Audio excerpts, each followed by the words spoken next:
ஓம் சாய்ராம். ஸ்ரீ சாயின் ஆசீர்வாதத்துடன் ஸ்ரீ கோவிந்த் ரகுநாத் தபோல்கர் என்ற ஹேமாத்மன் இயற்றிய ஸ்ரீ சாய் சச்சரித்திர கிரந்தத்தின் அடிப்படையிலே தொகுத்து மூல மராத்தியிலே விரிவுரையுடன் இயற்றிய தைந்தின் சாயிபோத் பேராசிரியர் டாக்டர் சீதாராம் கணேஷ் தேசாய் அவர்கள். இந்த நூலின் தமிழ் மொழிபெயர்ப்பு ஸ்ரீ சாயின் தினசரி ஞான போதனை தொகுத்து வழங்குபவர் டி.ஆர். மாதவன் அவர்கள். பிரார்த்தனை. சமர்த்த சாயி, இச்சிறு மந்திரம் புனிதமான ஜெயமருளும் மந்திரம்.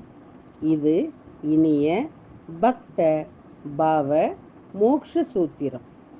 அவரது புனித வாழ்க்கை வரலாறு மதுரம்.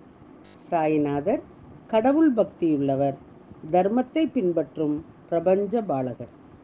இப்போது இவர் வாழ்க்கை வரலாற்றை பாடுங்கள். மன அமைதியை பேணுங்கள். ஈஸ்வர் அல்லாஹ் ஒருவரே கூறுவார், கடவுளில் வேறுபாடு இல்லை என்பார். சாய்ராம் உங்கள் அன்பான சொற்கள், பக்தியும் மரியாதையும் அருளும் வார்த்தைகள். ஓம் ஸ்ரீ சாய்ராம். ஸ்ரீ சச்சிதானந்த சத்குரு சாய்நாத் மகாராஜ் கி ஜெய். ஸ்ரீ சாயியின் இன்றைய ஞான போதனை. அத்தியாயம் 21, ஓவி 109. இந்த மக்கள் மிகவும் ஏமாற்றுக்காரர்கள். அவர்கள் அவருடைய கால்களை தொட்டு வணங்கி தட்சிணை கொடுக்கிறார்கள், ஆனால் உள்ளிருந்து அவரை திட்டவும் செய்கிறார்கள். இது என்ன மாதிரியான அதிசயம்? விளக்கம். பாபா வழக்கறிஞரிடம், பாருங்கள், மக்கள் எவ்வளவு ஏமாற்றுக்காரர்கள். அவர்கள் காலடியில் விழுந்து தட்சிணை கொடுத்து தன் உள்ளத்திலிருந்து சபிக்கிறார்கள். என்ன ஒரு அற்புதமான அதிசயம் என்றார். இதை கேட்டதும் வழக்கறிஞர் அமைதியாக அமர்ந்தார். அவரது மனம் முழுமையாக ஞானமடைந்தது. பாபாவின் வார்த்தைகளின் அர்த்தம் அவருக்கு தெளிவாக தெரிந்தது. பின்னர் வழக்கறிஞர் அரண்மனைக்குச் சென்று தீட்சித்திடம் பாபா சொன்ன அனைத்தையும் கூறினார்.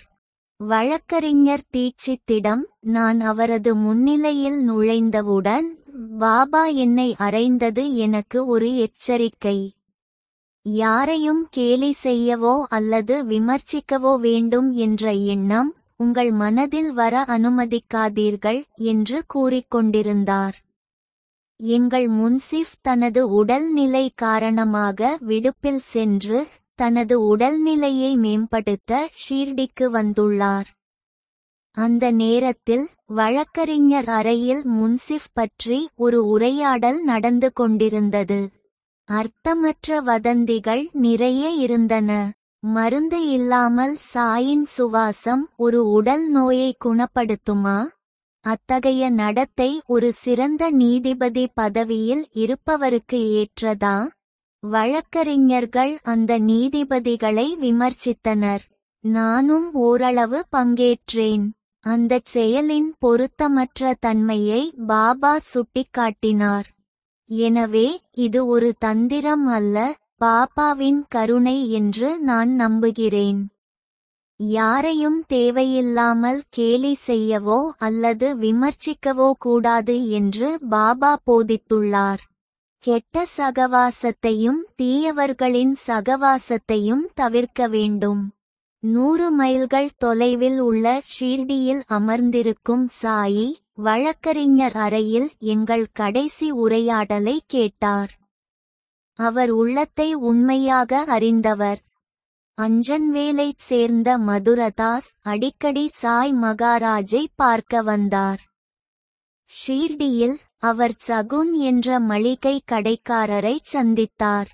ஒருமுறை அவரும் சகுனும் பேசிக் கொண்டிருந்தபோது சிலர் கேலி செய்யத் தொடங்கினர். பாபா உடனடியாக, சகுன் என்ன சொல்கிறார் என்று கேட்டார். இந்த கேள்வியை கேட்ட மதுரதாஸ் சகுனின் உரையாடலை பாபா விரும்பவில்லை என்பதை மனதிற்குள் அறிந்திருந்தார். மதுரதாஸ் இந்த பாடத்தை கற்றுக்கொண்டார். சிரிப்பதோ அல்லது யாருடைய நகைச்சுவையையும் கேட்பதோ நல்லதல்ல. குறிப்பு: பக்தி செய்யும்போது எந்த பக்தருக்கும் ஏதேனும் சந்தேகம் ஏற்பட்டால் சாயி அதை உடனடியாக புரிந்துகொள்கிறார். ஓம் சாயி ராம். ஸ்ரீ சாயியின் தினசரி மற்றொரு ஞான போதனை அடுத்த தொடரில் கேட்போம். श्री सच्चिदानंद सद्गुरु साईनाथ महाराज